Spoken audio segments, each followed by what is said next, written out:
It's a pleasure to have you. And thank you all for joining us. We have a lot of questions for you, so we'll go ahead and get started. First, I'd begin, you are not just the CEO of ARM, you're now a podcaster. Also, That's right. You began in your spare time, I guess. You began a new podcast. It's called Tech Unheard, and your first interview was with Jensen Huang. That's right. Which I gave a listen to. First of all, what gave you the idea to start a podcast? And secondly, how do you find the time as CEO to do something like that too? Yeah, so first off, thank you again for having me here.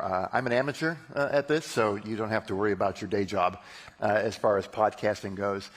You know, we were talking with some of our board members about how to use a unique medium to talk to leaders, talk about the ARM story, and one of the ideas that was suggested was a podcast. I was a radio disc jockey, actually spinning records in university, so I had a little bit of experience and aspirations to do that kind of work early in my life. So in talking with some folks, around the team, we said, let's try this and let's do something a little bit more innovative and talk to other leaders and give them a perspective of maybe a conversation that they may not naturally have with someone who's professional like you are. So yeah, we kicked it off. Please listen. It's on Apple Music, Spotify, and Jensen was my first guest. Great. Congratulations. Thank you. Now, in terms of the business, ARM was acquired by SoftBank for about $32 billion. At some point, SoftBank agreed to sell it for about $40 billion. That deal didn't go through, of course. NVIDIA was supposed to buy it. That deal didn't go through. Now, you went public just over a year ago. Company's worth roughly $160 billion, which seems like a successful IPO. But could you talk to us about what the business model for ARM has been and how it's evolved over time, over that period of time, and especially what's the strategy going forward? Yeah, well, thank you for the nice words. 30-year-old plus company. Our business model for most of our time on Earth, if you will, was very horizontal in that we had a licensing model. We develop IP. Our products are primarily CPUs. The business model was very horizontal in nature, meaning that we designed a very general purpose product, a very power efficient product, and then licensed it to customers independent of the vertical market. In other words, we didn't really target a certain vertical. I took over the core IP business right after SoftBank bought ARM, and we pivoted to a more of a vertical approach, meaning that we now have products very specific for the data center, very specific for automotive, very specific for IoT, smartphones where we were born, and that diversification really allowed us to expand into many new markets with brand new products. SoftBank buying ARM in 2016 allowed us to invest in those new areas. So fast forward, the result, what you're seeing now in terms of performance, is that strategy going forward. As we think about the next number of years, what we're seeing in the marketplace is a need for more solutions. Chips are getting increasingly more difficult to build. It takes a long time to design a chip. It takes even longer to fabricate the chip. So the more that ARM can do to help customers get to market faster is helpful. So we're now developing solutions, what we call CSSs, that get people to market sooner and allow them to get more profitably in a sooner way. Okay. I want to talk about AI, and in particular the opportunities in AI. There is some debate, as we've referred to, I think, in a couple of these sessions, about whether there's a bubble in AI. I'm going to assume that you think that there are real opportunities there, but can you talk about what ARM's role is there and how you see the company evolving to take advantage of those opportunities? So one of the most unique things about our company is the fact that the device that we build, the CPU, we estimate that 70% of the world's population touches ARM in some way. We're in security cameras, automobiles, PCs, smartphones, data center. And what that means is every workload, whether it's an application, an operating system, or AI, runs through ARM in some way. So that means AI is going to run on ARM, period.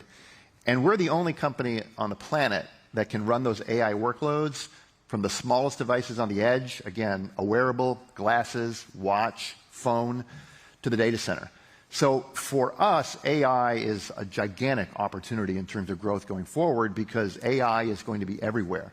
And as far as a bubble goes, I just don't ascribe to that. I look at things such as, well, people say, gosh, Is it overhyped? Or the stocks have gone down last quarter? That's almost like saying, should I short AT&T in 2000 because the internet's not going to happen?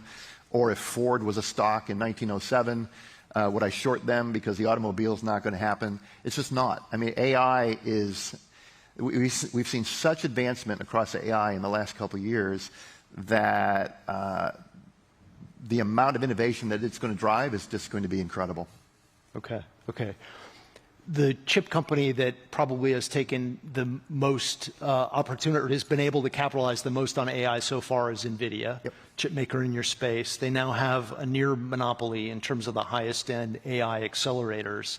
How do you see that evolving in the future, and are there opportunities for ARM in particular to be able to play in that space and derive real revenue from Yeah, so we're there already. NVIDIA's most advanced chip, called the GB200, which is Grace Blackwell. Microsoft just announced that they're going to be deploying Grace Blackwell, the most advanced NVIDIA chip, in their data centers. That uses the ARM CPU. So Grace is the ARM CPU, Blackwell is the NVIDIA GPU, so ARM is there already. So we are going to play in the most advanced data centers using AI. ARM will be there. I think what's most exciting for us, as I mentioned, though, is the fact that not only will we be in the data center for training these algorithms, ultimately the training has to be transferred into inference. And training is the teacher, inference is the student, inference is actually running the workload, and inference, actually running that AI agent, that's going to happen in the data center, that's going to happen in the car, that's going to happen on your watch, that's going to happen in glasses, that's going to happen in phones. And everywhere it happens, it's going to run on ARM. So it's going to be a gigantic opportunity for us. The data center is just one place. Mm-hmm. Okay, so you see ARM having opportunities kind of from the beginning to the end of the... More than opportunities. The agents will run locally. And the reason for that is you'll have a hybrid situation where some of it will run on the cloud, some of it will run in your local device, again, your glasses, your wearable, your phone. But locally, what you'll be able to add is security, things that can make sure it's private to you, that not all your data is being passed to the cloud, and vice versa. So, yeah, for ARM, I think it's going to be just an amazingly large opportunity. Okay. As we were talking about before, I just moved from Japan, where we spent a lot of time looking at SoftBank and especially Masayoshi Son's ambitions. We've written stories about how SoftBank is looking at ways to enter the AI chip market, and particularly to compete with NVIDIA quite directly in GPUs. He has a secret plan, Izanagi, that we've written about in the past. How does ARM, isn't still 90% owned by SoftBank, how does ARM fit into that equation? Yeah, so no product launch announcements today, so nothing I can say about products coming out that you've written about. I can say that I'm a SoftBank board member. I do advisory work for SoftBank. I talk to Masa all the time. It's no secret that he is a big believer in AI, has been for quite some time. He's talked about it actually probably as long as any of the folks out there. I think his vision in terms of where it's all coming together, now you can start to see the pieces of it. As I just described, where does ARM fit? All those AI workloads are going to run on ARM somewhere, somehow.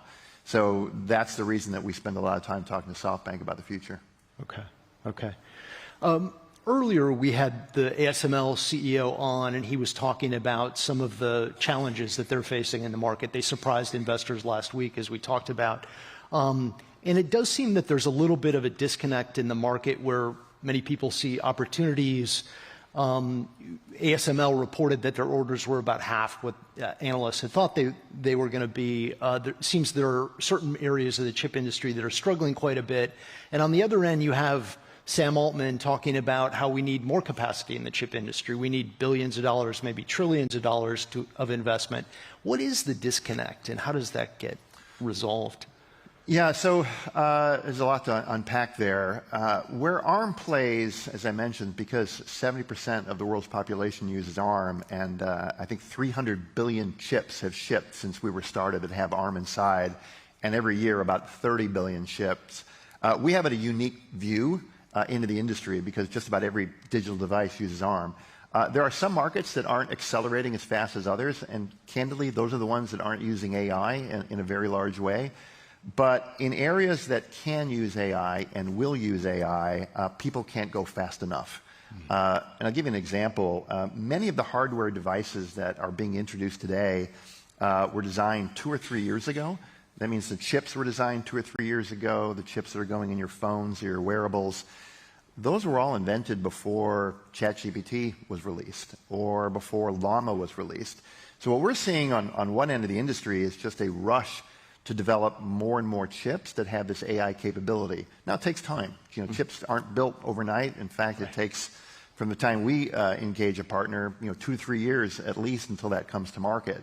So I think you'll see some of these new products coming out. I think what Sam is talking about is just generally the ceiling to get to AGI, artificial general intelligence, requires more compute. And the more compute you have, the better the models get. So I see both. But generally speaking, I'm pretty optimistic about the growth for our industry. Okay.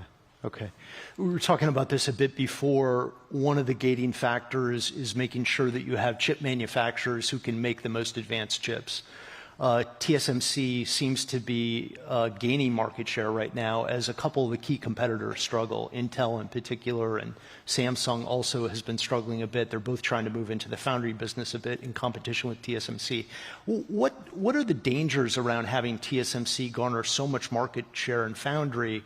And is it good for the industry, or would it be better if there's a more diversified manufacturing base for the industry? Yeah, TSMC is an amazing company. They've just done so much for the industry relative to the innovation, how they work with partners, et cetera, et cetera. If you remove semiconductor manufacturing or foundry for a moment and just step back and say, is it healthy for any industry to have one dominant supplier and then add on top of that a dominant supplier that's largely concentrated in one part of the world? Not really.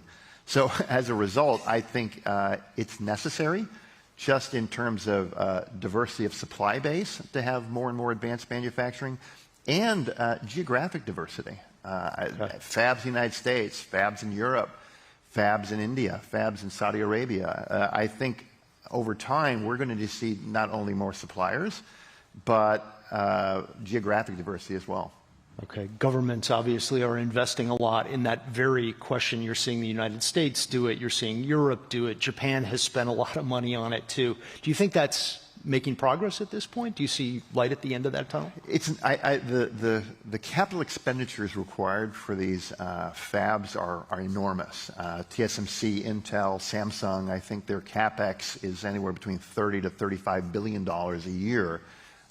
In new factories, and if you start looking at the revenues that these companies produce, you start very quickly looking at, oh my gosh, that is a lot of money to invest. Now, on one hand, you can look at it and say, well, the demand will be there, AI, et cetera, but it doesn't take much in terms of a year's slowdown in demand, and companies have a really negative financial outcome. So, yes, governments have been involved. I think should be involved, is my opinion. We saw in the U.S. for the very first time a policy act around CHIPS Act to put funding into the fabs, which I generally am a big supporter of. I think it's necessary. Okay. Let's talk a little bit more about Intel and their struggles. You grew up in a chip industry where Intel was really the dominant player. Yep. Kind of set the pace for technology evolution over time. Now we're openly talking about whether Intel is going to be broken up, maybe sold into pieces. What kind of opportunities are there for ARM within that space as Intel goes through these struggles? Yeah, so we work very closely with Intel. It's a bit of strange bedfellows. Many folks would consider ARM and Intel to be natural competitors on the product space. But what's very important to us, back to this discussion around supply base, is that Intel Foundry Services, IFS, is successful. We do a lot of work with Intel, as we do with Samsung and TSMC, to ensure that our products can be manufactured there. We work very closely with their engineers to ensure that the leading edge technology can run on ARM. So we want to see Intel successful, and we want to see IFS successful. I think it might be strange to hear the ARM CEO say that, but we want Intel manufacturing to be successful. Okay. Bloomberg reported that ARM took a pretty close look at buying a part of Intel. Would you like to comment? Nothing I can say on that one. Good question, though. Okay. All right. Thank you. Thank you. I wanted to turn, you talked about ARM moving up the value stack, kind of moving beyond its traditional place in the industry. And as you have moved up the value chain, you've gotten closer to doing what some of your customers do. Right. getting closer to being able to do these complete designs. And yes, it speeds up innovation, as you were alluding to, but it also puts you in closer competition with some of your customers. Right. You have a lawsuit with Qualcomm in particular. Isn't it in both companies' interest to settle that and to resolve the legal dispute at this point? Or what would you say about that? These are tough questions. It's a good thing I'm a podcaster, so I know what's coming. Right. First thing on competing with our customers, it's rather complicated because if you look at some of our customers are Amazon, our customers are Microsoft, our customers are Apple, our customers are Tesla. They all build chips using ARM. I'm not going to build an electric car. I'm not going to build a phone. I'm not going to build a data center. So to look at the value chain relative to who builds chips, relative to whether your end business is a chip business or a product business, it's gotten a lot more gray. We follow what the industry is demanding, and what the industry wants to see is solutions getting to market faster, and that's what we're focused on. Qualcomm, not much I can say on that other than we're headed to a trial. I think it's the third week in December. We feel very good about our case. We think our case is quite simple and straightforward. And as I said, December we'll find out. Okay. So you head to the courtroom then. Yeah. One last question. I think we have time for this. In this audience in particular, there's a lot of interest in whether ARM, which is historically a British company, whether they would ever look at doing some sort of dual listing. Of course, we've heard about this many times in the past. A year ago when you did your IPO, you decided you would do it in the U.S. instead. What are the opportunities for listing here? What are the pluses and the minuses of that sort of thing? Yeah, we did. We listed in New York over a year ago, and at that time, our comments were we would look at a secondary listing. We're still open to it. It's not something that's top of mind right now, quite candidly, but we'll continue to have discussions with both stakeholders in the government and the local exchange. Would love to find a way at some point in time, but also at the same time, there's a lot of other things that keep me busy relative to my day job. Okay. All right. Rene Haas, thank you very much. Please join me in welcoming. Thank you. Thank you.